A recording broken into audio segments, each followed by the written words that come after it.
ओम प्रजापतिश्चरति गर्भे अंतराय अंतर्जायमान बहुधा विजायते तस्य योनि परिपश्यन्ति धीरा तस्मिन् हतस्थो भुवनानि स्वाहा। ओम आत्मा सप्रेम जय। समस्ते कहती जगन्नाथ होती पूर्णतम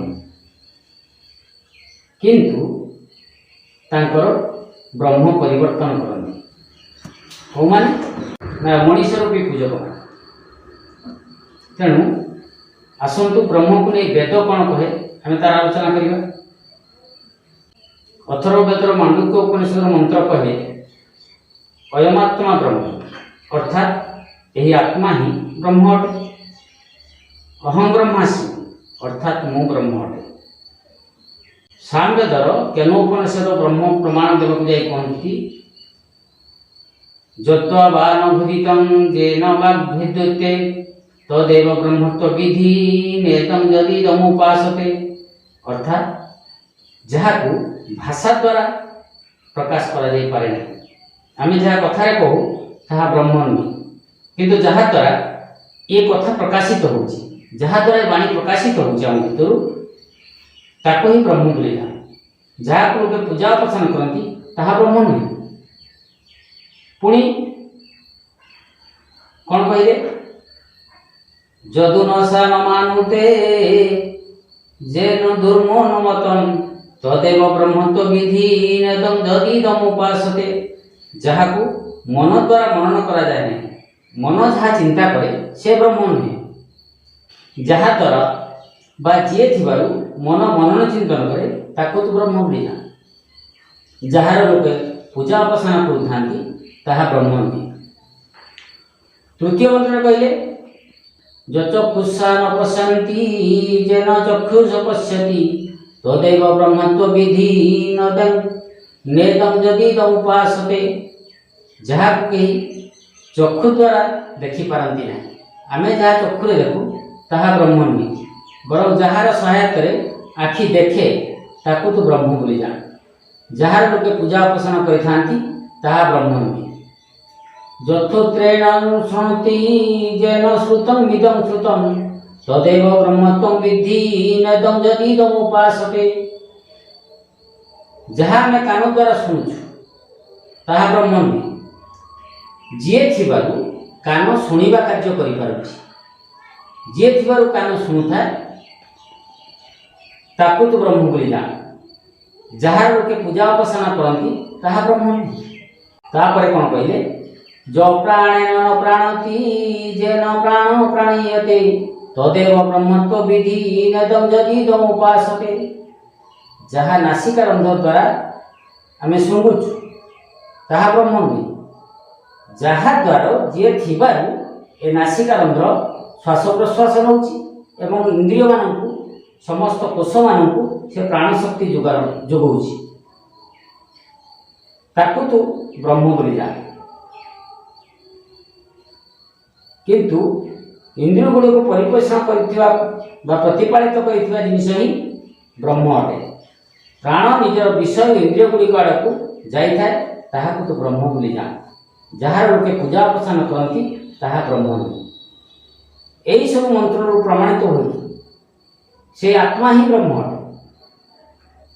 आत्मा व्यतीत आउ किछि नुहे जी कि आम शरीर भितर रही। जगन्नाथ जेहेतु ब्रह्म से जगन्नाथ आम आत्मा व्यतीत अन्य कहीं नुहति बोली प्रमाणित है। सामवेदर कठोपनिषद मंत्र कहे आत्मानं रथिनं विद्धि शरीर रथमेव तु बुद्धि तु सारथिं विद्धि मन प्रग्रहमेव च। शरीर उपर रथरे आत्मा होचंती सारथी बा मालिक बुद्धि होची तार सारथी एवं मनोरूपी लगाम द्वारा ये रथ परिचालित होते। एथिर प्रमाणित हो जे ये सब आम शरीर तत्व अटे जार मालिक से जगन्नाथ रूपी आत्मा बा ब्रह्म अटते। सबु आत्मा ब्रह्म सबु आत्मा बा ब्रह्म ठारू परम श्रेष्ठ आउ किछि ना से होचंती सूक्ष्म रूपी। तेणु जगद्गुरु आदि शंकराचार्य कहते शुकार्धेन प्रवक्ष्यामि यदुक्तं शास्त्र विस्तरो ब्रह्म सत्य जगत मिथ्या जीव ब्रह्म बनापर। अर्थात बहु शास्त्र जहाँ वर्णना कर अधा श्लोक कहीदेवी बोली आदि शंकराचार्य कहते ताहा ब्रह्म सत्य जगत मिथ्या जीव ही ब्रह्म अटे अन्य कहीं नुहे। वेदवाणी चतुष्टय को जदि विचार को निया जाए तेबे प्रथम वाणी होची कौन अहम ब्रह्मास्मि मु ब्रह्म अटे। जीव व्यतीत आउ केही निज को मु बोली कहि परिबे नहीं।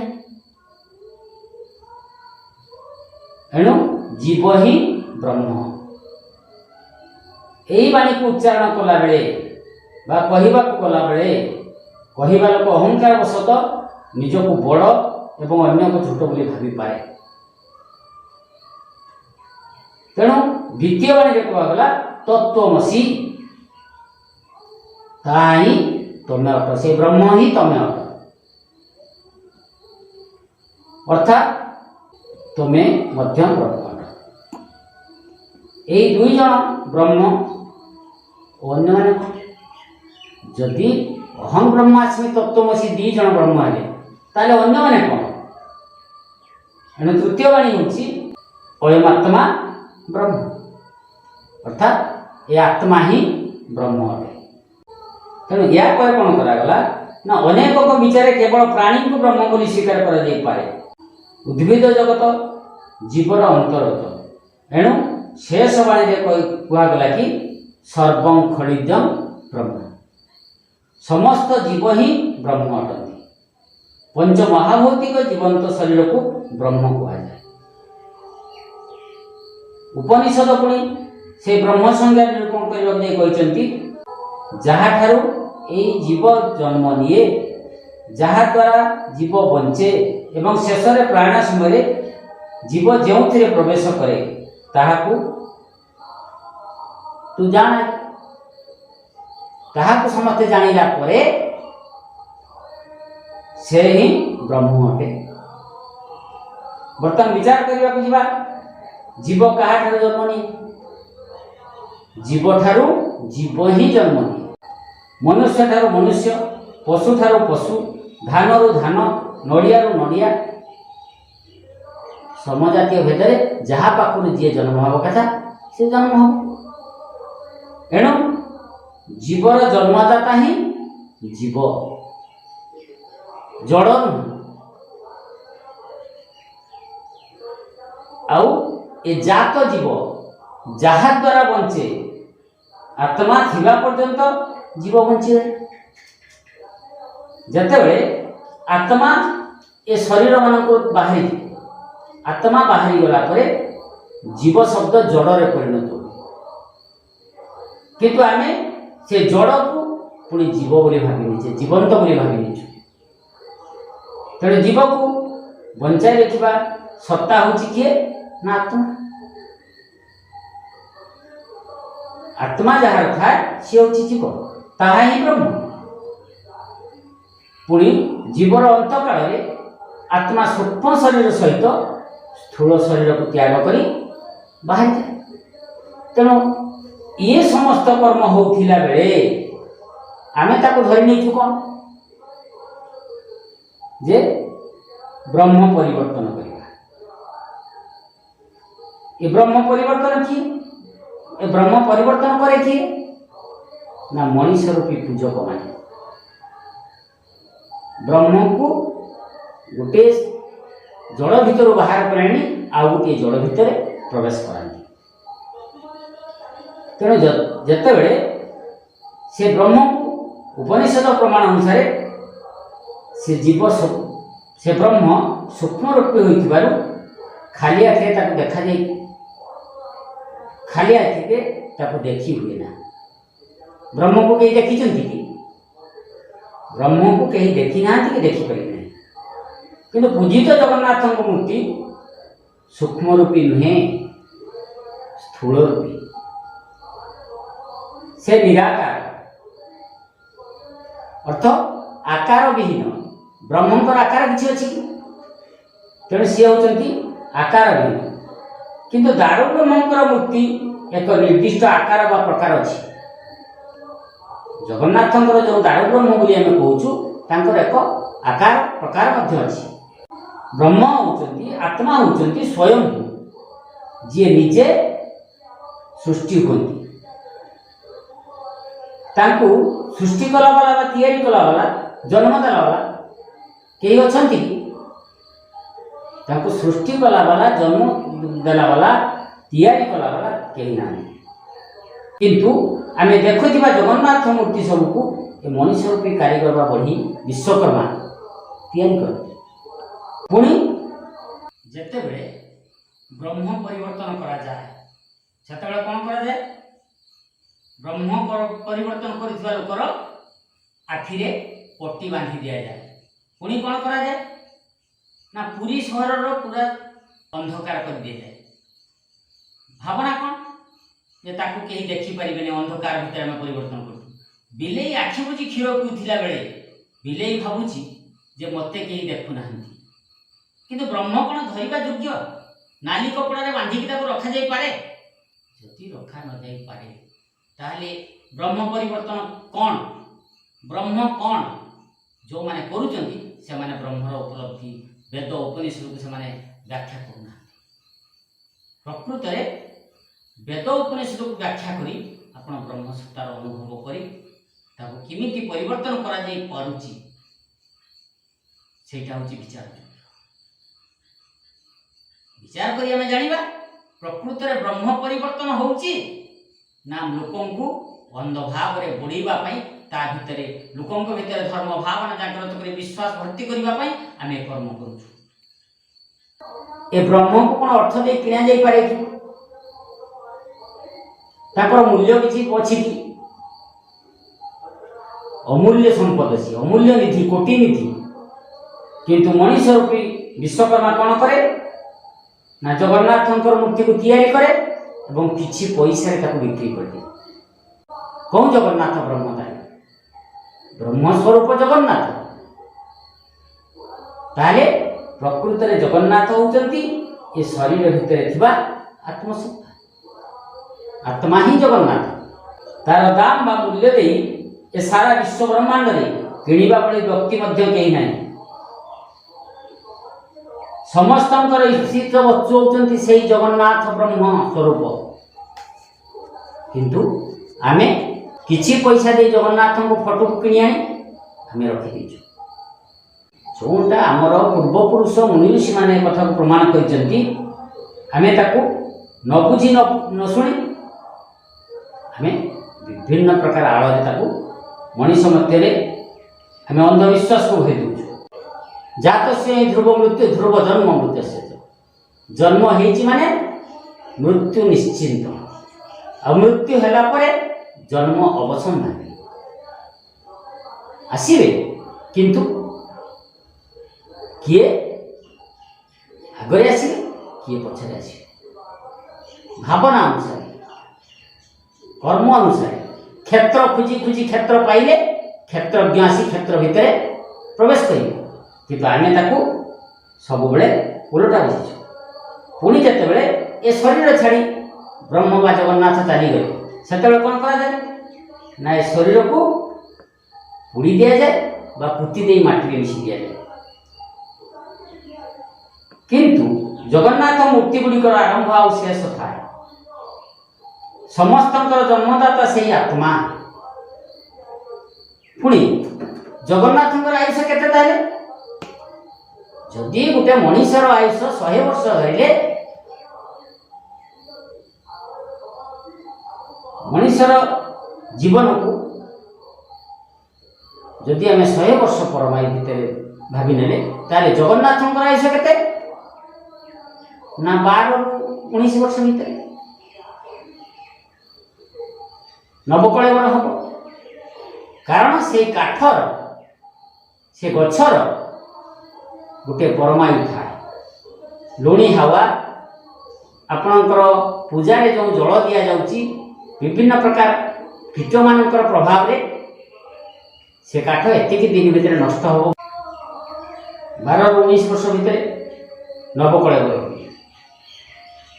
ଯାହାର କି କିନ୍ତୁ ଜଗନ୍ନାଥ ହେଉଛନ୍ତି ଅନାଦି ଅନନ୍ତ, ଯାହାର ଜନ୍ମ ନାହିଁ କି ମୃତ୍ୟୁ ନାହିଁ। ଜଗନ୍ନାଥ ମୂର୍ତ୍ତି ଗୁଡ଼ିକର ଆରମ୍ଭ ଏବଂ ଶେଷ ଥାଏ। ମୂର୍ତ୍ତି ରୂପୀ ଜଗନ୍ନାଥ କାହାର ଜନ୍ମଦାତା ନୁହନ୍ତି। ଜଗନ୍ନାଥ ମୂର୍ତ୍ତି କାହାର ଜନ୍ମ ଦେଇପାରିବେ କି? ଜଗନ୍ନାଥ ମୂର୍ତ୍ତି ଭିତରେ ଏମିତି ଶକ୍ତି ଅଛି କାହାକୁ ସେ ବଞ୍ଚେଇ ରଖିପାରିବେ କି? সেই ମୂର୍ତ୍ତି ରୂପୀ ଜଗନ୍ନାଥ ଭିତରେ କ'ଣ କହିଛନ୍ତି ନା ଜୀବଦାନ ଦେଇ ଦେଇଛନ୍ତି। ବ୍ରହ୍ମସତ୍ତାକୁ ପ୍ରବେଶ କରି ଜୀବଦାନ ଦେଇଛନ୍ତି। କିଏ ନା ମଣିଷ ରୂପୀ ପୂଜକ ମାନେ ଅନେକ ଜୀବଦାନ ଦେଉଛନ୍ତି। ସେ ଜୀବଦାନ ଦେଉଥିଲା ବେଳେ ଆମେ ବିଚାର କରିବା, ଯଦି ଜୀବଦାନ ଦେଇପାରୁଛନ୍ତି କାହାର ନା ଗୋଟିଏ ତତ୍ତ୍ୱ ଭିତରେ, ପଞ୍ଚଭୂତରେ ଶରୀର ଗଢ଼ା ନା, ତେଣୁ ଗୋଟିଏ ଭୂତ ମାଟି ତତ୍ତ୍ୱଟା ଅଛି, କ୍ଷିତି ତତ୍ତ୍ୱ ଅଛି। କ୍ଷିତି ତତ୍ତ୍ୱରେ ମୂର୍ତ୍ତି ତିଆରି କରିଦେଇ କ'ଣ କରୁଛନ୍ତି ନା ଜୀବଦାନ ଦେଇ ଦେଉଛନ୍ତି। ଦେଖନ୍ତୁ ଆମକୁ କେମିତି ଅନ୍ଧବିଶ୍ୱାସ ଭିତରେ ବୁଣେଇ ରଖିଛନ୍ତି। ଯଦି ଗୋଟିଏ ଭୂତ ଭିତରେ ଜୀବଦାନ ଦେଇ ଜୀବନ୍ତ କରିପାରୁଛନ୍ତି, ଯେତେବେଳେ ତାଙ୍କ ଘରେ ଯେଉଁମାନେ ଜୀବଦାନ ଦେଉଛନ୍ତି ତାଙ୍କ ଘରେ ତାଙ୍କ ବାପାଙ୍କର ଦେହାନ୍ତ ହେଲା, ଗୋଟିଏ ପୁଅର ଦେହାନ୍ତ ହେଲା, ଗୋଟିଏ ଝିଅର ଦେହାନ୍ତ ହେଲା, ସେମାନେ ରୋଦନ କରୁଛନ୍ତି। କିନ୍ତୁ ଜୀବଦାନ ଦେଇ ଚାରି ତତ୍ତ୍ୱ ଥିଲାବେଳେ ପୂର୍ଣ୍ଣ ହୋଇ କେବଳ ଗୋଟିଏ ତତ୍ତ୍ୱ ହିଁ ତେଜ ତତ୍ତ୍ୱ ହିଁ ଶରୀର ଭିତରୁ ବାହାରି ଯାଇଛି। ତାହେଲେ ତେଜ ତତ୍ତ୍ୱକୁ ପୂର୍ଣ୍ଣ କରି ପୁରେଇ ଦେଇ ସେମାନେ ସେ ଶରୀରକୁ ଜୀବଦାନ ଦେଇପାରୁନାହାନ୍ତି। ଯଦି ସେ ଶରୀରକୁ ସେ ଜୀବଦାନ ଦେଇପାରନ୍ତେ ତାହେଲେ ତାଙ୍କ ଘର ପାଖରେ ସବୁ ଶବର କୁଢ଼ କୁଢ଼ ଲାଇନ୍ ଲାଗିଥାନ୍ତା, ଆଉ ସଂସାର କେହି ମରନ୍ତେ ନାହିଁ। ସଂସାର କେହି ମରନ୍ତି କି? ତାହେଲେ ବ୍ରହ୍ମକୁ ସେମାନେ ଆଣି ତା ଭିତରେ ପୁରେଇ ଦିଅନ୍ତି। ଯେତେ ପର୍ଯ୍ୟନ୍ତ ଆତ୍ମସତ୍ତା ନାହିଁ ସେତେ ପର୍ଯ୍ୟନ୍ତ ଶରୀର ଜୀବନ୍ତ ହେବ କେମିତି? ପୁଣି ଅନ୍ଧବିଶ୍ୱାସ ଭାବରେ ଯେତେ ପର୍ଯ୍ୟନ୍ତ ଇନ୍ଦ୍ରିୟ ମାନେ ସତେଜ ନ ହୋଇଛନ୍ତି, ଏ ଶରୀରରେ ସମସ୍ତ ଜ୍ଞାନେନ୍ଦ୍ରିୟ ସମସ୍ତ କର୍ମେନ୍ଦ୍ରିୟ ରହିଛି। ଯଦି ଆତ୍ମା ନାହିଁ, ମଣିଷ ଶରୀର ଭିତରୁ ଆତ୍ମା ବାହାରି ଗଲା ପରେ ଆଖି ଅଛି, ତା ଆଖି ଆଗରେ ଯଦି 10,000 ୱାଟ୍ର ହେଲୋଜେନ୍ ଲଗାଣି ହେବ ତାକୁ ଦିଶିବ। ଯଦି କାନ ପାଖରେ ଆଣି ଡିଜେ ବଜେଇ ଦିଆଯିବ ତାକୁ ଶୁଭିବ। ତାହେଲେ ଏ ସମସ୍ତଙ୍କର ମାଲିକ କିଏ? ଯିଏ ତାଙ୍କର ମାଲିକ, ତା ଭିତରେ ସିଏ ନାହିଁ। ବ୍ରହ୍ମସତ୍ତା ଭିତରେ, ଶରୀର ଭିତରେ ବ୍ରହ୍ମସତ୍ତା ନ ରହିଲା ପର୍ଯ୍ୟନ୍ତ, ଆତ୍ମସତ୍ତା ନଥିଲା ପର୍ଯ୍ୟନ୍ତ ଏ ସମସ୍ତ ଇନ୍ଦ୍ରିୟ ମାନେ ଜଡ଼।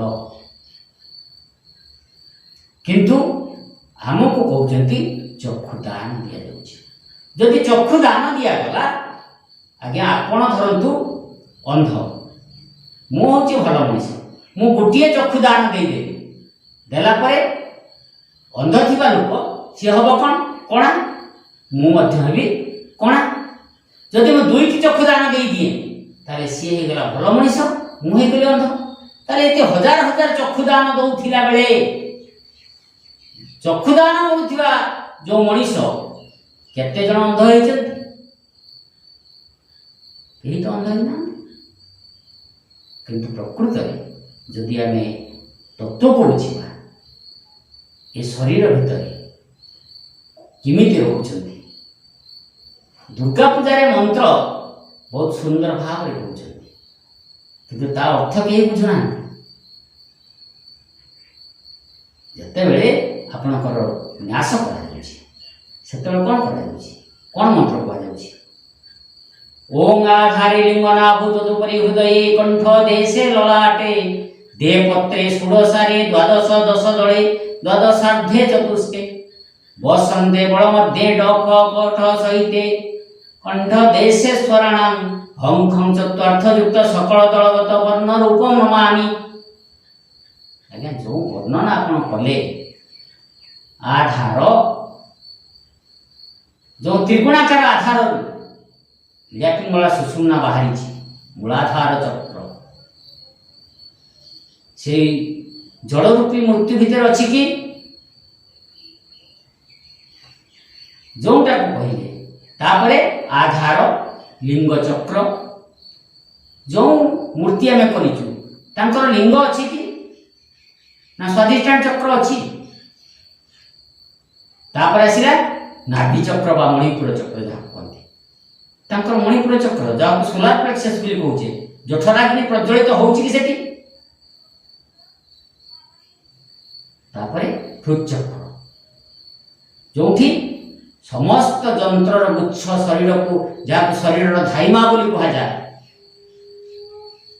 सेठी अविराम गति हृदस्पंदन होउछि से मूर्तिर हृदस्पंदन हुए कि जहाँ को आम कौन कहू अनाहत चक्र हृद चक्र बा अनाहत चक्र तापर आसिला आपनकर कंठ चक्र बा विशुद्ध चक्र सेठी जो सब कार्यक्रम अच्छी तांकर से सब कार्यक्रम चले कि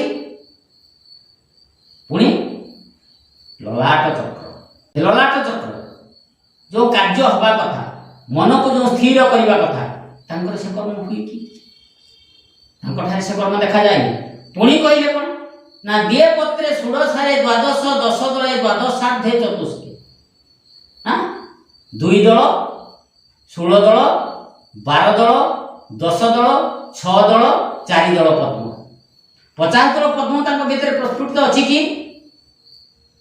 ज्योति ना तारे तांको भितर जो 50 दल पद्म द्वारा जो 50 प्रकार शक्ति संचार हवा कथा से संचार हुए कि ताले ब्रह्म स्थान निरूपण करवा ब्रह्म स्वरूप जदि जानिबा जगन्नाथ ताले से जगन्नाथ किए ब्रह्म व्यतीत आउ किछि नहीं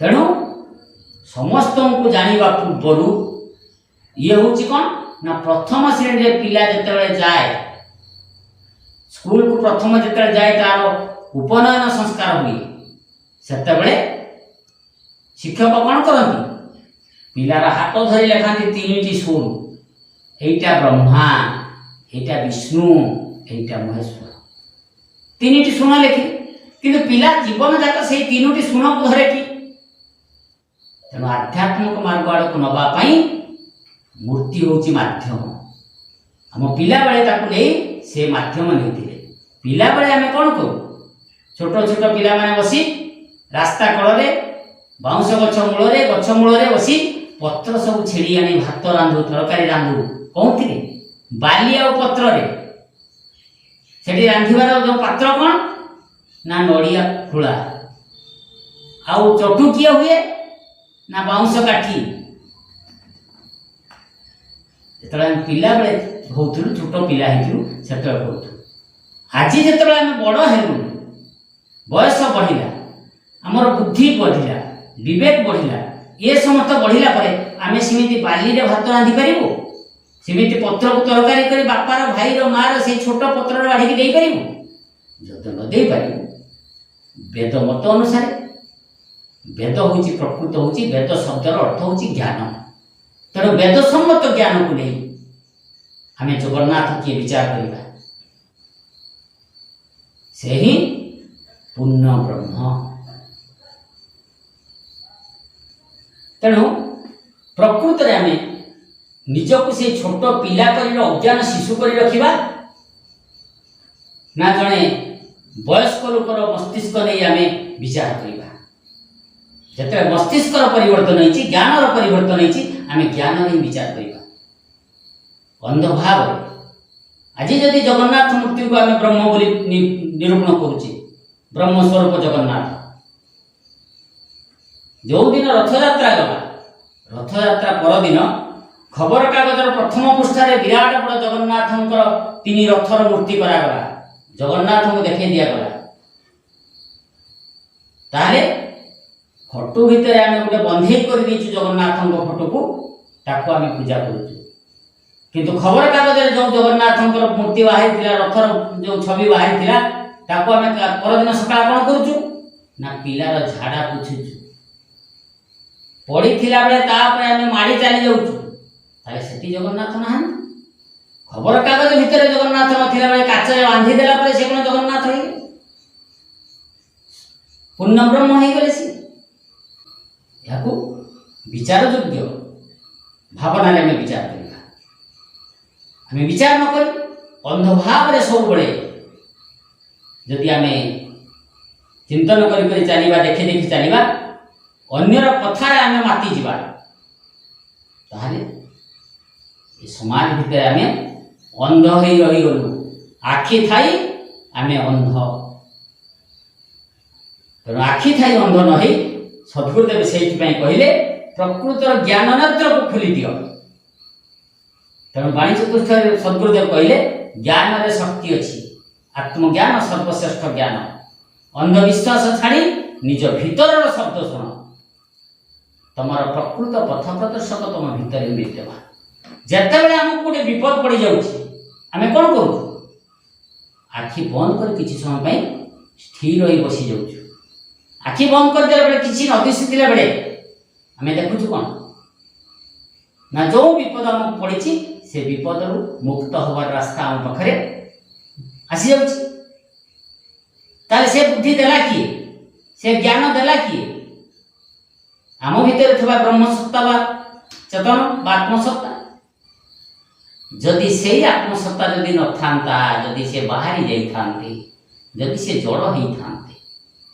ताहले ए शरीर शून्य हो जाई थांता तेणु सी अछंती बोली से समस्त बुद्धिदाता तेणु आम भावना को से जानी पारुथिबारु तांको कोन कह जाय भावग्राही ए सारा विश्व जेते अछंती जीव जगत समस्त हेले स्त्री ब्रह्म एक ही पुरुष तेणु से समस्त भीतर रही समस्त शक्ति जोगौचंती समस्त ज्ञान परिप्रकाश करुचंती एवं समस्त सृष्टिकर्ता रही तांकु ही केवल पुरुष बोली कहा जाए से ब्रह्म ही केवल पुरुष आ जगत जिते सब अच्छा ये समस्त होचंती प्रकृति बा स्त्री ये मनुष्य कौन करे निजको से भावी कौन मु हूँ शरीर कहीं से भावी ना सारा संसार सी भावी नहीं देखुची देखुवा जड़ जिनिस को सी जो निजर बोली भावी तार भावना होती कौन ना मु से शरीर किंतु प्रकृत में मु शरीर नुहे मु हूँ शरीर ये परिवार कहार मो परिवार मो परिवार नुह ए पिला कहार मोर पिला ए घर कहार मोर घर मु घर नुह तेणु मु किए से मु को प्रमाण करके वेद कहले जे उपनिषद कहले अहम ब्रह्मास्मि मु ही ब्रह्म ताले से आत्मा ही ब्रह्म आत्मा व्यतीत अन्य किछि ब्रह्म नुहंती किंतु आमे बाहर खोजु खोजु आमे अंध हो जाइछु मनुष्य चिंता करथिबा आशा को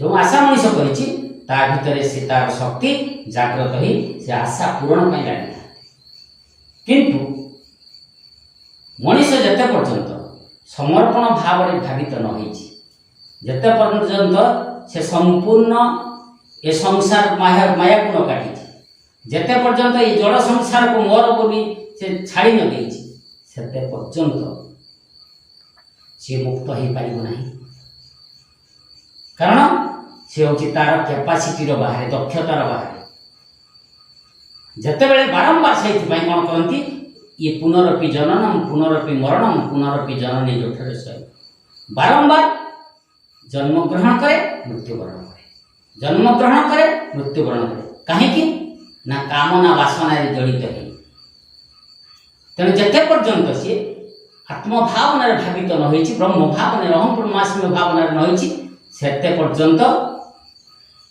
जाति भाई रे सी मिसी पारेनी कौन सी जाति भाई जिमिति गोरु गुठ अछि छेली गुठ अछि बाछुरी गुटे जगह अछंती आमे छेली आनी छाड़ी देलु रास्ता ऊपर छेली जीव कौन गोरु गुठ को जीव ना छेली गुठ को जीव ବାଛୁରୀ ପାଖକୁ ଯିବ, ସିଏ ତାର ଛେଳି ପାଖକୁ ଯିବ।